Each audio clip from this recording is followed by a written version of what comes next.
Hello again, back to a scripted format today, as this episode took a lot of research and planning. As always, thanks to my wonderful patrons for helping make this series possible. Also, thanks to the Talia reading list for helping me get the resources for this episode. Now, Talia Al Ghul. She is a complicated figure in the DC mythos. Her legacy traces back far longer than she was Damien's mother, but in recent times, so much of that seems to define her existence. And when it's not that, it's usually her relationship to her father, or to a lesser degree, Bruce Wayne. However, even when given the chance to define herself as a solo character, there is a rather stark contrast between the more recent iterations on her character and what I'll call classic Talia. Modern Talia is often defined by being a ruthlessly cold figure who dispenses death casually and with minimal care. Modern Talia is usually portrayed as a villain and even a predator or abuser, and modern Talia is essentially her dad in functionally every way. In contrast, classic Talia was far more than just the daughter of the demon's head, with a great deal of her stories, roles and arcs being defined by her breaking away from her father and even Bruce, creating her own place in the world. Classic Talia was a nuanced anti-hero who cared about the people in her life and, unless being written very badly, something even Winnick would later acknowledge, wasn't bad to or for them. Classic Talia was an extremely compassionate character who above all was defined by matters of loyalty, love and compassion filtered through a very sharp mind. So with that long preamble done, let's get down to brass tacks. Talia was introduced in Detective Comics 411 by Dennis O'Neil, where she unmasked Batman to tend his wounds after they were captured by Dr. Dark. I'd call it follows the Romantic era, with its stories heavily centered on her relationship with Bruce, which have been compiled and summarized in Tales of the Demon. The drama of the Romantic era is heavily rooted in whether or not Talia would choose Bruce or her father, but spoiler warning, she always chooses Bruce. Even when she leaves with her father, she chooses the person who to her came to represent freedom.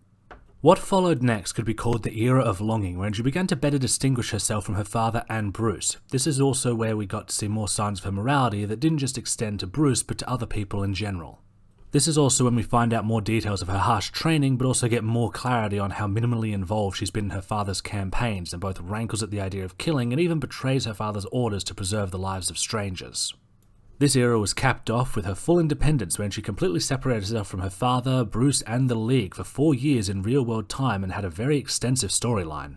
Her time as the head of LexCorp, spent trying to sabotage and utterly gut the company in a way that would stick, is perhaps one of the best examples of all of this in Talia in general. Balancing Talia's grey morality upbringing with her desire to fix the world while never falling into the same self-serving delusions of her father.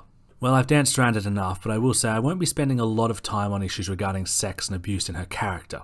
This is mainly because I'll address the latter point in number 3, and because much of this comes from the writers not knowing or caring about the implications of their work. Why do I say that? This right here is Catwoman trying to sleep with a barely 18 Dick Grayson because she had a dream where Batman had to leave their wedding because Gotham was in danger and she murdered him. All the ways in which this is awful and wrong, I feel, go a long way to conveying how many characters falling into the femme fatale role will find themselves being misused in this kind of manner. A good example of this would be when Talia spent the majority of Red Hood Lost Days filling a mentorship and maternal role for Jason, and then the two of them randomly sleeping together at the end of it because they're both angry at Bruce over something. Why?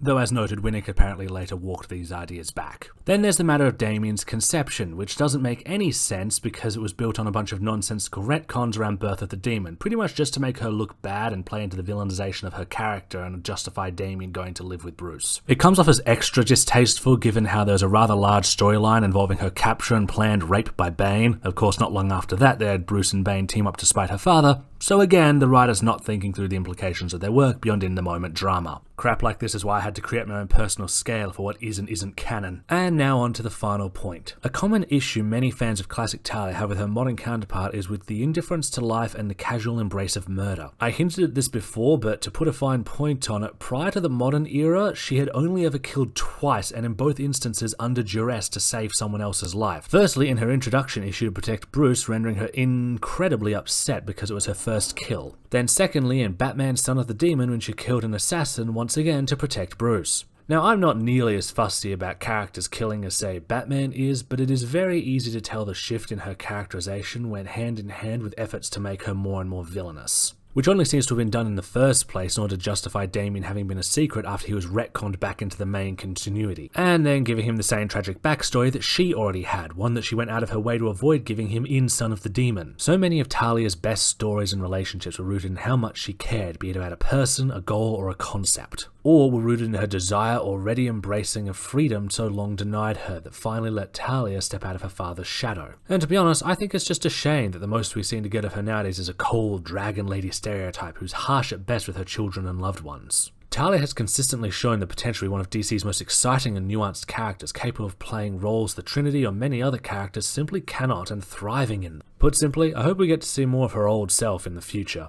And that's all for today, but if you would like to help support my work, please swing by my Patreon and get early access to scripts, models and more, or you can drop a donation in my coffee or commission 3D art and episodes from there. Thanks for stopping by.